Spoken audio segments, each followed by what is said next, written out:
سلام دوستان، به کد بیسیکس خوش اومدید. امروز قراره بهتون آموزش ساخت متغیر در زبان PHP رو یاد بدم.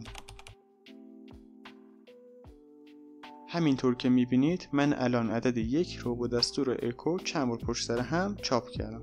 الان اگه من بخوام به جای عدد 1 عدد 2 رو چاپ کنم، باید بیام تمام عددهای 1 رو به صورت دونه دونه تغییر بدم که این یک پروسه سخت و زمانبریه. به جای تغییر دادن عدد 1 به صورت دونه دونه، ما میایم از یه دونه متغیر استفاده میکنیم.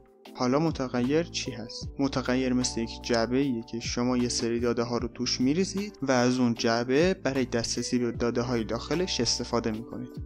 برای ساخت متغیر شما اول علامت دلار، اسم متغیرتون، یک مساوی و داده‌ای که میخواید داخل متغیر بنویسید رو وارد میکنید. من اینجا اسم متغیرم رو نامبر و داده‌ای که میخوام داخلش بنویسم رو عدد 5 وارد میکنم.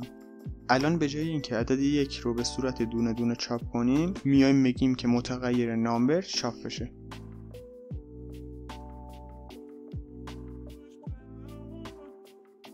همونطور که میبینید الان عدد 5 داره برای ما چاپ میشه. الان اگه من عدد 5 رو به عدد 2 تغییر بدم، همونطور که میبینید به جای عدد 5 عدد 2 واسه ما چاپ میشه.